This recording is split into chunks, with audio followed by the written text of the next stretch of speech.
All right. So for me, the whole COVID conversation is a total different thing for me.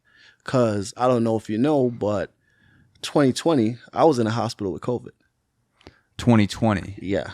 April 2020. Really? I was in the hospital. Are you patient zero? Did you go to So Wuhan? listen, I don't know where. Did you work at a building in Wuhan and then you I felt like it. Yeah. I felt like it, like God damn. It was like this thing got announced and, it felt like right after I'm like in the hospital, like what the hell hit me?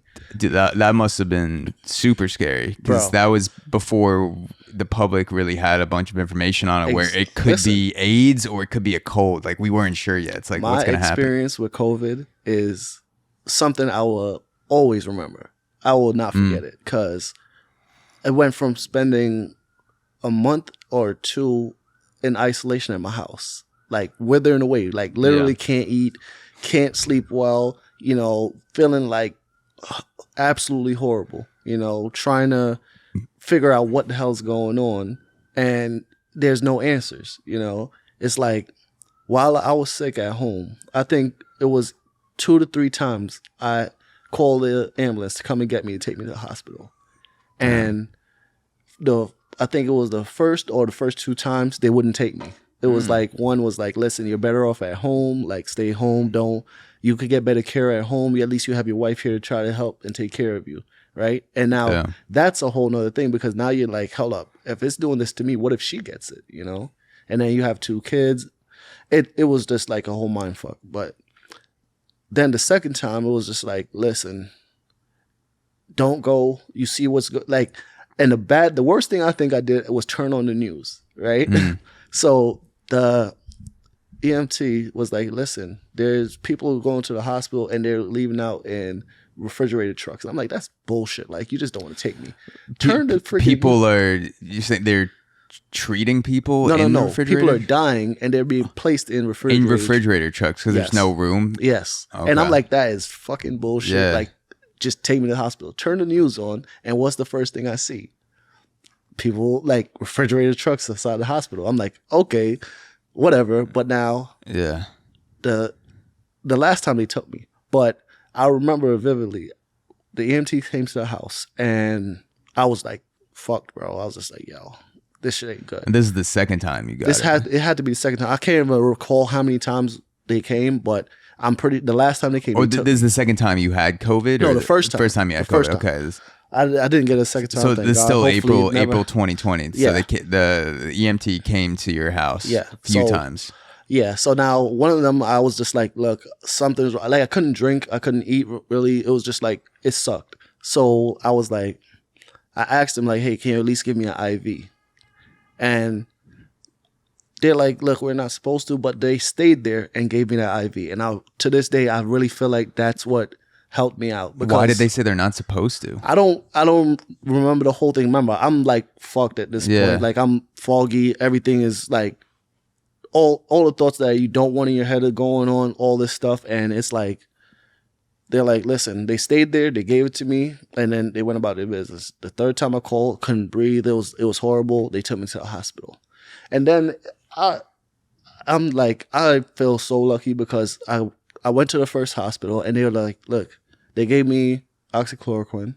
I was like, I remember that so vividly because it was all over the news. You remember it was all over the news when Trump at one said point. it, everyone was just like, yeah, fuck that. I'm not going to take it. Or people were like, give it to me right now. Like, listen, I'm going to. It was so politicized, that drug being politicized, it was very weird. It's so crazy. Like, it's so much with this for me. And the doctor was like, listen, it's not much we could do for you here, but what I could do for you, I could transfer you.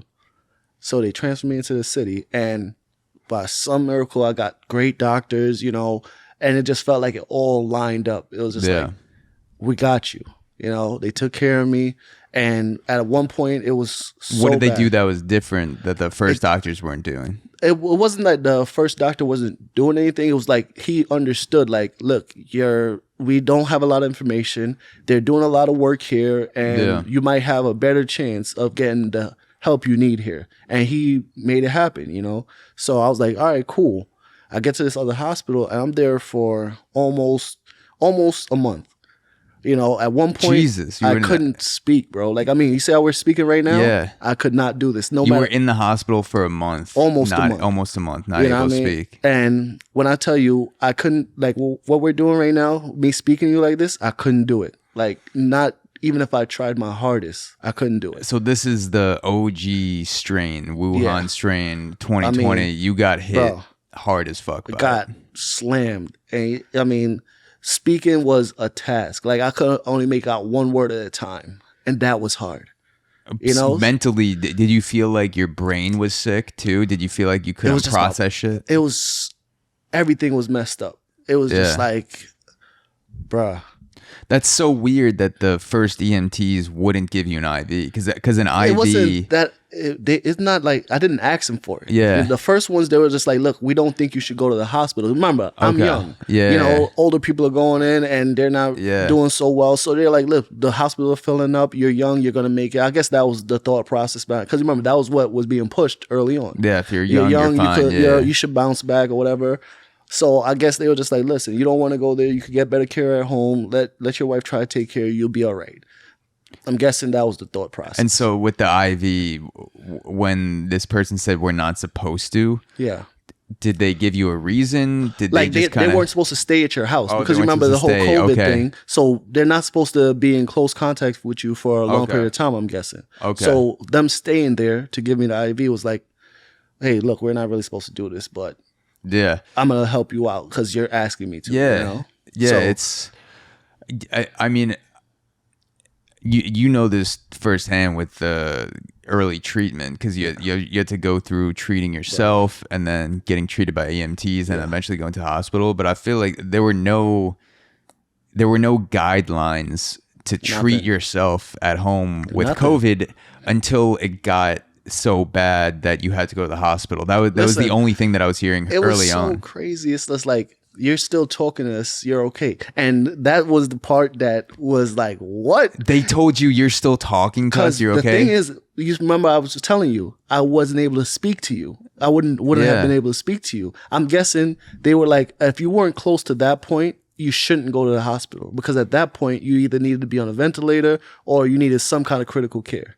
You know, so it was like, I can't take you to the hospital to fill up a bed if you are able to, you know, if you could speak, you're fine. Yeah. That's so weird. It's a weird thing, but when you think about it, it's like, if you have, all right, you only have so much amount of space in each hospital. And if they're filling up at some crazy rate with people that can barely speak to you, and you get into a room now with someone that's like, yeah, I got COVID, and they're speaking to you clearly, you're like, you're not as bad as the other guy I just went and seen, and we had to leave him. So I don't think we should take you where you can probably bounce back at home because you seem like you're not that far gone. Yeah, I'm not a doctor, obviously, but it's like there are a lot of by no means. There are a lot of vitals that could be off in your body. It seems like that would still allow you to speak. They will check your blood, all the stuff, like check your pulse, and they'll do what an EMT is supposed to do. You know, make sure that you're not like about to fall out and just die there. But at the same time, it's like, I cannot take you somewhere where it's going to be patients that's worse than you that need that space and give you a space where you might not even really need So they were so overwhelmed. They were using your speech patterns and on top of vitals as a way to see how bad are you. Exactly. So if your vitals were fine and you could also speak well, they would be like, you can't be that bad. Like, you're bad, but you're not as bad. We got as other people here who can't even get a word out. Yeah, exactly. So, you know, I don't put any blame on any of them. You know, at the end of the day, they were doing what they're supposed to. You know, if you're not in critical condition, I'm not going to take you somewhere where you might even get worse from me taking you there. You know, so there was no. Yeah, and I feel for the doctors and EMTs that are extremely overwhelmed, and there was not a lot of information out early on, so they're going on the best information and resources that they have. It seems like there was no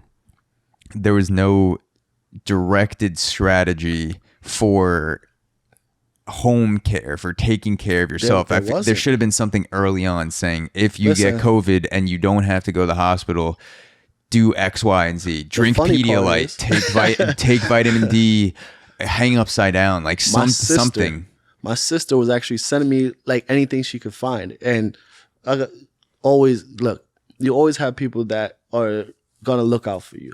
you know, and I'm glad I have family, friends that look out for me, you know. Even when I came out the hospital, my best friend, like he came to my house and he was like, look, I got you. I'm dropping this stuff off for you. Make sure you take it. I mean, he would call me like, yo, cause he had a glimpse of me in the hospital and it was just like, I was bad, bro, you know? And when I came out, he came and he was like, look, this is for you, bro. Make sure you take this shit. He would call me like, yo, you taking that shit? Like, you know, so it's always good to have those type of people in your corner that's going to look out for you and make sure you're good and, you know, try to do the best for you. You know, so I was glad to have that, have my family, you know, my mom was calling me, making sure, you know, I'm doing all right. And it was just like having that network of people that, you know, cared about you. That helped a lot. I listened to a lot of doctors and virologists on Joe Rogan early on. That was where I was getting my information from. Dr. Peter Attia and other men and women on the podcast that had an expertise that had to do with COVID in some way. Yeah. And people would shit on Joe Rogan and say, well, you know, why you listen to a stand-up comedian to get your information? And I'm like, he's a great podcaster, but B, he's also one of the only people talking about early treatment and having people on the podcast to address early treatment. And I wanted to know for my own family, for myself. Yeah, like what can I do? Other than just wait for this to get bad enough to go to the hospital and call a doctor, what can I tell my dad to do to prepare at home? What can I tell myself to do? What can I tell my friend to do if they get COVID? What information is there for early treatment? And there should have been something very early on from the Department of Health, from the president, whoever, saying,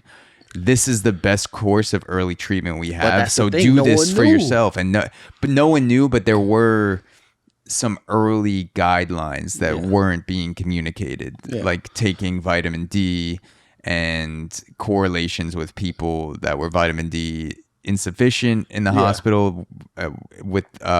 There were correlations with vitamin D and other things early on that you could have been taking. And again, I don't know this. It's an unexpert opinion, but there were people talking about this within their expertise, and it wasn't on, you know, CNN or New York Times. It was in the wild west of podcasting. This is what I got to say. When it comes to COVID, I try not to watch the news and listen to all this stuff because I had COVID.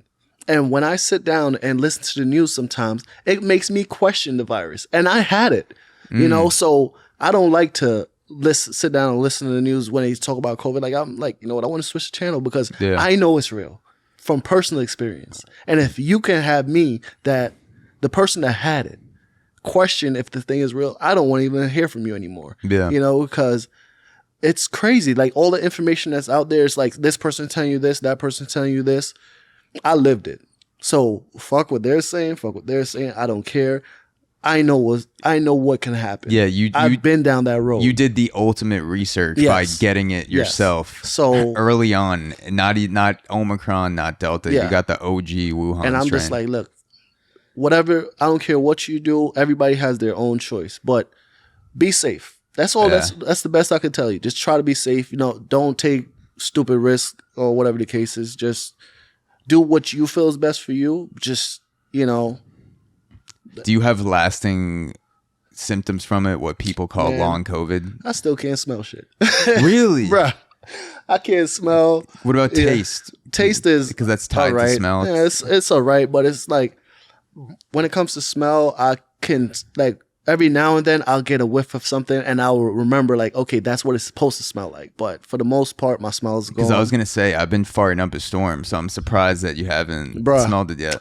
It's rancid. The funniest thing, if someone goes in the bathroom and takes a mean crap, I can't tell the difference between that crap and someone that just went in there and just dropped a regular deuce. It's like the same smell. So it's just like, yeah. I mean, and sometimes, you know, it's a good thing. Like I enjoy being able to smell my own shits. If you could like tell, like, hey, that's bad. Like, like you enjoy your own scent. I walk into the bathroom, I take a shit, and I walk back in 10 minutes later, and it still smells. I'm like, the smell of shit is not good, but I like my smell of shit. You don't want to be sniffing someone else's shit, but you're like okay, that's my brand is good. So it would be tough to not be able to smell my own shit. It's hard sometimes. Like I used to smoke weed a lot. Like listen, I'm so mad because after the whole COVID thing, like I used to be able to smell weed, like, oh, that might be some good weed. Now it's like it all smells like the same to me. It's like I could tell if it's burning. I could tell if someone's smoking some weed, but it's just so like, you could get more easily ripped off now by a dealer like, because they could just be like, oh yeah, this is good shit, and they could put it right up to my nose, and I'll be like, okay, yeah, it just smells like the shit I had last week, so I guess so. Yeah, and then you get home and it's like, yeah, this is garbage. If you're a weed dealer now with COVID, you know, you have people that aren't able to smoke because of COVID, but then that balances out because now you can rip people off more easily because they can't smell, so you're getting your profits back. And it's so funny, like a lot of people that had COVID, they're like, yeah, I got my smell back, I'm good. And I'm just like, listen, I've been seeing a bunch of doctors because now I have a clotting issue, which I never had before. Clotting? Yeah, like I get blood clots and stuff like that, so now I'm taking... That's serious, though. Bruh, listen, I've already been to the hospital twice because of clots. I had pulmonary embolism twice. So, you know, it's like now I have to be taking pills. I hate freaking pills. I absolutely hate pills. But now I got to take them every day. You know, went from being perfectly fine, like I'm good, you know what I mean, to now like it's like, well, you might not want to start working out just yet until we know what's going on. And the clotting started after COVID. And I've been to hematologists. I've been all over the place, you know, and they're like, look, listen, it's not your genetics, so it definitely had to stem from COVID, you know, so it's crazy. Hey guys, this is a quick reminder to check out AUXORO Premium, the best deal in premium podcasting. On AUXORO Premium, you gain access to bonus episodes, the unlicensed therapy series, the ability to submit topic suggestions for the podcast, exclusive Ask Me Anything episodes, and the entire premium catalog for only $5 per month. Go to auxoro.supercast.com, that's AUXORO.supercast.com, to join the premium gang today.